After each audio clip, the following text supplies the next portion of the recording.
My wife cheated on me with my business partner, stole $200, $0 from our joint account, and now she's claiming half the house and another $150, $0 in settlement.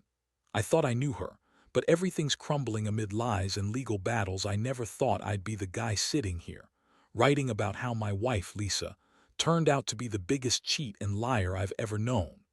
Honestly, I thought I knew her, thought I knew everything about her. We had been married for 8 years, built a life together, or at least I thought so. We had a nice house, decent jobs, a little savings, and a shared dream of building something steady. But all of that came crashing down in the worst way possible, and I still can't believe I missed the signs. It started a few months ago. Lisa had been acting weird, missing dates, canceling plans last minute, and her phone was glued to her hand more than usual. I'd catch her texting late at night, her face lit up by the screen, and she'd quickly shove the phone aside when I came into the room. She'd brush it off, say she was talking to her sister or some client at work, but I knew better. There was something she wasn't telling me. Then came the money. We had a joint account, nothing crazy, just enough for bills and a little extra for fun. But I noticed a strange pattern. Small withdrawals I didn't recognize, and suddenly our savings started dwindling faster than usual. I chalked it up to rising expenses or maybe some unexpected bills. But deep down, I felt uneasy. I kept telling myself I'd look into it, but I was busy with work, busy with life. Still, the nagging feeling wouldn't leave me alone. One night I came home earlier than usual. I had a gut feeling I should check her phone just to see if she was hiding something. I knew it was a risk, breaking her privacy like that, but I couldn't shake the suspicion.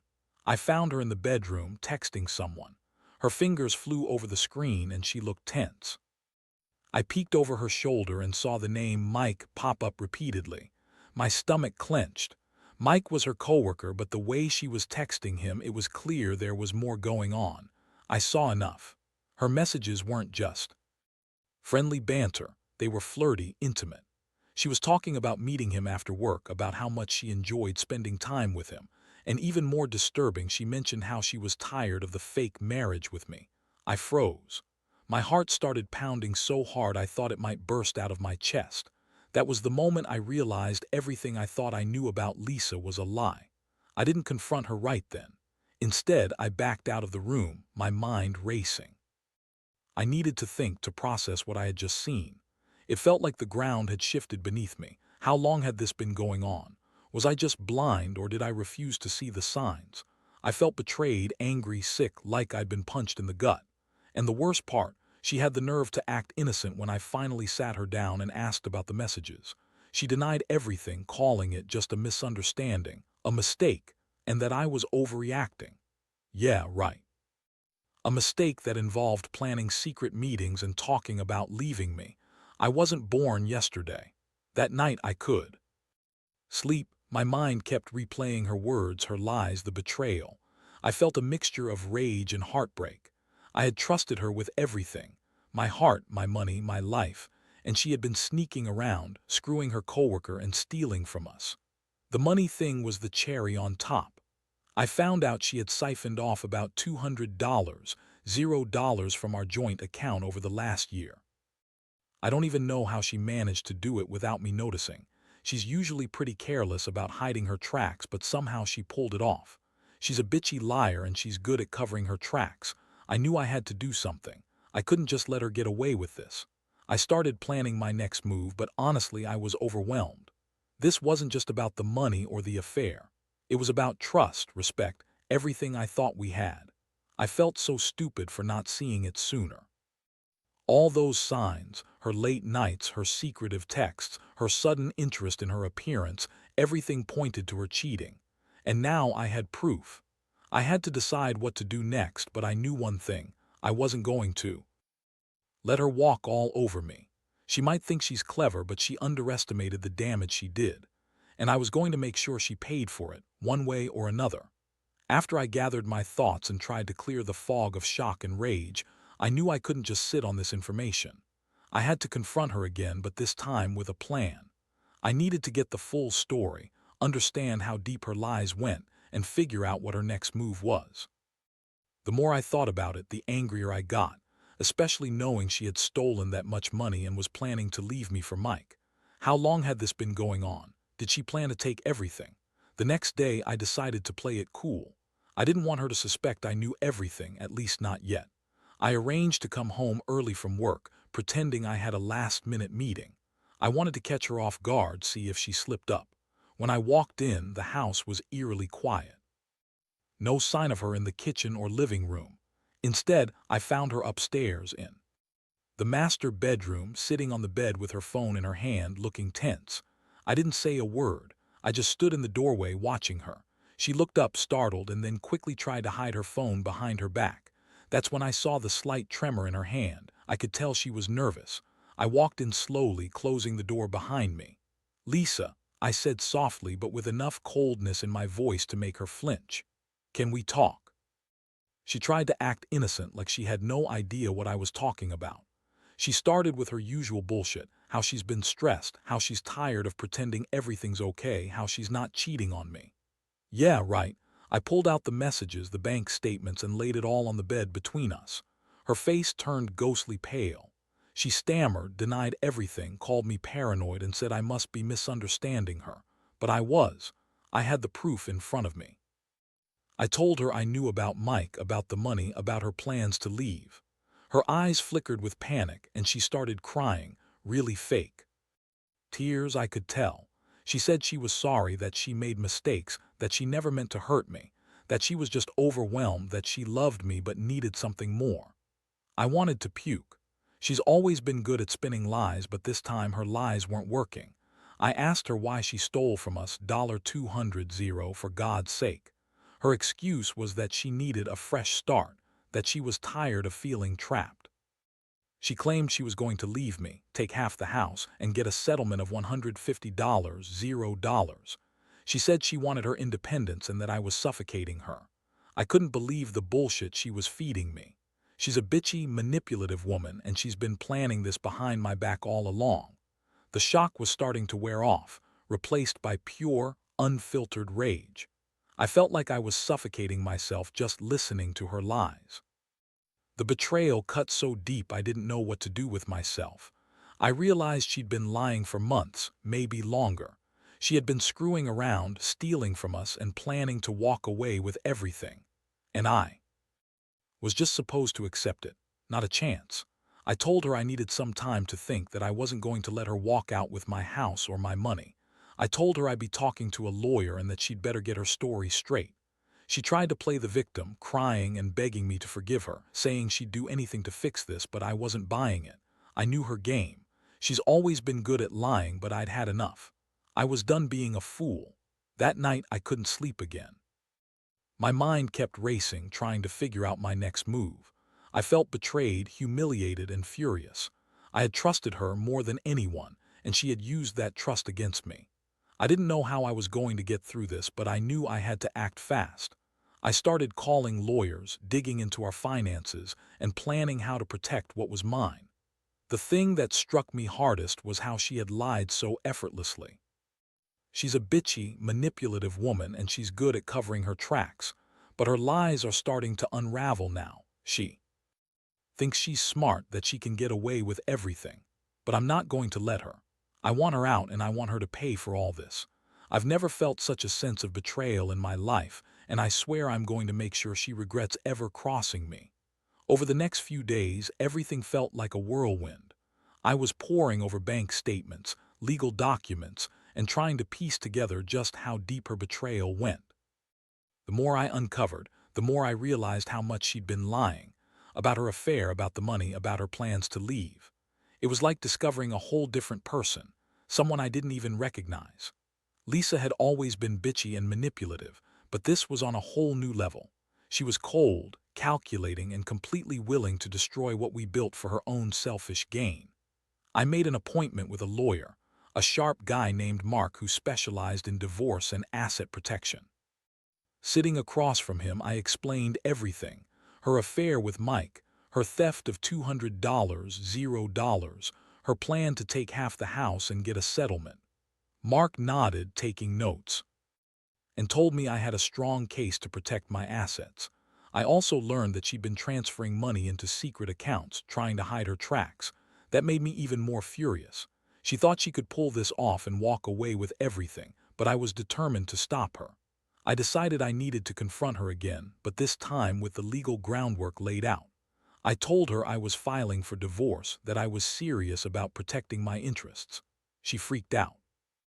Her bitchy side came out full force, screaming, crying, throwing tantrums. She kept saying she loved me, that I was overreacting, and that she'd never cheat or steal from us. But I had proof, screenshots, bank statements, her own words.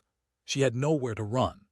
The real shocker came when I told her about the assets I was planning to claim, including the house. She immediately started claiming she was entitled to half, that she'd been a good wife and deserved her share. She told me I was being unfair, that she'd be destitute without her settlement. I looked her straight in the eyes and told her she was a lying, manipulative bitch who had been screwing around, stealing from us and trying to leave me high and dry. She looked stunned, like she couldn't believe I was finally calling her out. That's when she started to turn even more bitchy. She accused me of being controlling, said I never listened to her and that I was the one who drove her to cheat. She claimed I was emotionally abusive, that she was only doing this because she had no choice. I just shook my head. I was done listening to her lies. I told her she wasn't going to get away with it. I wanted her out of the house, and I wanted her to understand that she'd burned every bridge with me. Of course, she refused to leave. Instead, she doubled down, acting like she was the victim, claiming I was trying to ruin her life. She started crying again, fake tears I knew, and saying she'd sue me for abuse if I pushed her too hard. That's her favorite tactic, play the victim, manipulate the situation, and try to turn everyone against me. But I wasn't falling for it. I had enough proof, enough legal backing, and I was ready to fight for what was mine. Meanwhile, she kept insisting she was innocent, that she'd never cheat or steal. She kept spinning stories about how she was just overwhelmed and how she needed support, but I saw through all of it. I knew she'd been planning this for months, maybe longer. She's a bitchy woman, yes, but she's also smart in her own twisted way. She knew exactly what she was doing and she thought she could get away with it. But I was done being naive. That night I sat alone in the house, feeling numb but also strangely relieved. I finally had the truth and I was taking steps to protect myself. The betrayal cut deep, but I wasn't going to let her destroy what little stability I had left. I realized I'd been so blind, believing in the fairy tale, trusting someone who only cared about herself. But now I was waking up. I was done with her lies, her bitchy manipulations, and her sneaky schemes. This was the beginning of my fight to reclaim what was mine, and to finally see her for the selfish, manipulative woman she really is. The days that followed were a blur of legal meetings, phone calls, and planning my next moves. I felt like I was in some kind of nightmare I couldn't wake up from. Lisa's attitude only got worse. The bitchy side I'd always seen was on full display. She was furious, throwing tantrums, screaming at me for ruining her life, and calling me possessive and controlling. She even accused me of being the one cheating, claiming I was just jealous of her affair with Mike. Honestly, it was laughable how she spun it, her typical manipulative tactics, but I knew better. I had the proof and I wasn't backing down. I spent hours going through our bank accounts, trying to piece together exactly how much she'd stolen and where it all went. Turns out, she transferred money into a few secret accounts, probably to hide her tracks. I also found out she'd been funneling money to her parents and even some shady online investments. It was clear she was desperate to cover her tracks, but I had my lawyer digging into all of it. I wanted to freeze her assets, prevent her from running off with everything, and make sure she couldn't keep screwing us over. One evening, she confronted me in the living room, her face twisted with anger and desperation. She spat out, "You think you're so perfect, don't you? Well, I don't need you. I'll take everything, half the house, the settlement, everything, and you'll be the one crying when I leave." Her voice was bitchy and spiteful. I looked her dead in the eyes and told her she was the one who betrayed me, who stole from us, and who was trying to ruin my life. "You're not getting a damn thing," I said. "Not after what you've done." Her response: she started screaming about how I was ruining her reputation, that I was trying to control her, that she'd destroy me if I pushed her further. That's when I knew I had to act fast. I told her to pack her things and leave. I wasn't going to let her stay here and continue her manipulations. She yelled and cursed, then stormed out of the house, slamming the door behind her. The bitchy woman I'd known all these years was now a furious, vindictive ex-wife. The next step was clear: filing for divorce and going after everything she'd stolen. I contacted my lawyer again, and we started drafting the papers. I also hired a private investigator to track her whereabouts, just in case she tried to hide or run. I wasn't about to let her get away with any of it. The betrayal ran so deep that I felt like I'd been punched in the gut every time I thought about her sneaking around behind my back, lying, stealing, and planning her escape. But even as I prepared for the legal battle, I couldn't shake this sick feeling of loss. I trusted her for so long, believed in our marriage, and now I was facing the reality that everything was a lie. The woman I thought I knew, the bitchy, manipulative wife, was actually a thief and a liar. She turned her back on everything we built, on me, and on our future. It was hard to accept, but I knew I had to move forward. I couldn't let her destroy what little I had left, and I sure as hell wasn't going to let her walk away with half my house and a settlement. I kept reminding myself I was doing this not just for the money or the house, but for my dignity. I'd been a fool for a while, believing her lies, but now I was finally waking up. I was going to fight for what's mine and rebuild from the ashes. I won't lie. I'm still angry, still hurt, but I also feel a strange sense of relief. The truth is out, and I'm not going to let her manipulate me anymore. This is just the beginning of the end of her bitchy, manipulative reign, and I'm going to make sure she regrets ever crossing me. The legal process moved quickly after I filed for divorce. I had everything documented: the bank statements, the proof of her affair, her attempts to hide money, and her manipulative threats. Mark, my lawyer, was relentless, pushing hard to freeze her assets and prevent her from pulling anything else sneaky. Meanwhile, Lisa kept playing the victim, calling me all kinds of names and trying to spin her lies even further. She insisted she was entitled to half the house, that she deserved a settlement, and that I was the one screwing her over. Honestly, I was over the whole thing. I'd spent days feeling a mix of rage, sadness, and disbelief. I kept replaying that moment when I found her texting Mike, how her face looked when I confronted her, the way she tried to deny everything. It was so clear now: she'd been planning this for a long time. She was a bitchy woman, no doubt, but she was also a master manipulator. I realized she'd been using her tears, her victim act, to try to sway the courts and make me look like the bad guy. During the court proceedings, she tried every trick in the book to turn things in her favor. She claimed I was emotionally abusive, that I'd never supported her, that she was just confused and overwhelmed. But I had all the evidence: text messages, bank records, witnesses, that proved she'd been sneaking around, stealing, and lying to my face. The judge wasn't buying her bullshit. Mark fought hard, arguing that she had no right to half the house after all her betrayal, and that her claims for settlement were based on lies and manipulation. The turning point came when I presented the evidence of her secret accounts and the stolen money. The judge looked at her with disgust and ordered her to pay back every cent she stole, plus interest. She looked stunned, like she didn't expect me to fight so hard. Her bitchy attitude crumbled a little in that moment. She knew she was losing control. When the judge finally ruled, she was ordered to vacate the house within 30 days, and the court awarded me full custody of our shared property, with her getting a minimal settlement that barely covered her legal fees. I felt a strange mixture of relief and exhaustion. It was like finally seeing the truth in black and white, knowing I'd fought for what was right. But at the same time, I couldn't help but feel the sting of betrayal. I trusted her for so long, and she'd used that trust to manipulate and steal from me. The bitchy woman I'd known all these years had been a liar and a thief, and now I was finally rid of her. I knew I had to rebuild, but part of me was still angry.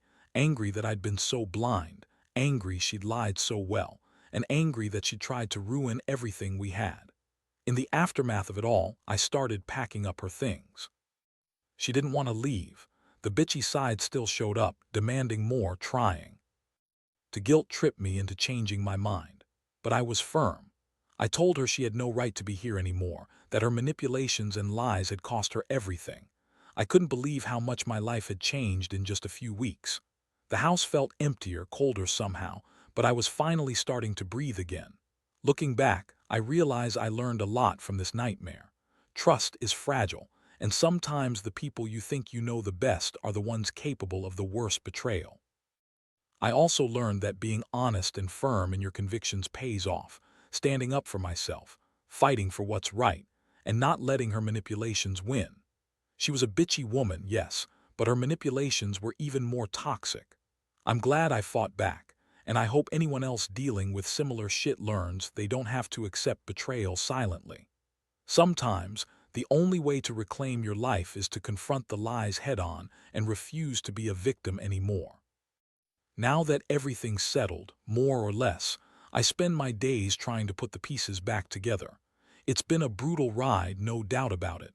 I never imagined I'd be here, fighting for my life, my house, my sanity against a woman I once thought I knew. The betrayal cut so deep I questioned everything, my judgment, my trust, my entire future. But I also learned some hard truths.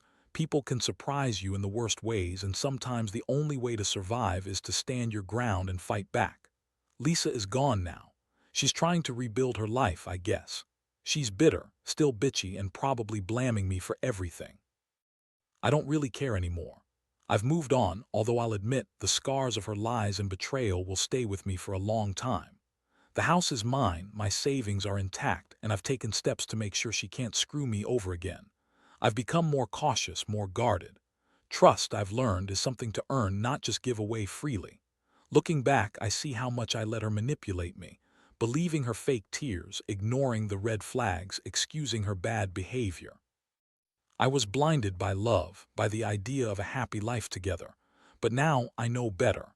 I see the bitchy, manipulative woman for who she really is, and I realize that sometimes the hardest lessons are the ones that save you from bigger pain down the road. Honestly, I feel a strange sense of relief. I'm free from her lies, her schemes, her manipulations. I've learned to trust myself again. I've learned that standing up for what's right, even when it's hard, is the only way to truly reclaim your life. That betrayal hurts like hell, but it also teaches you resilience. And I swear, I'll never let anyone do this to me again. So here I am, finally able to breathe without that weight on my chest. I've got a new outlook, a new start. I know I'll never forget what happened, but I refuse to let it define me. Life's too short to be haunted by the past. The betrayal was a bitchy, painful chapter, but it's over now. And I'm finally ready to move forward, wiser, stronger, and more cautious than ever.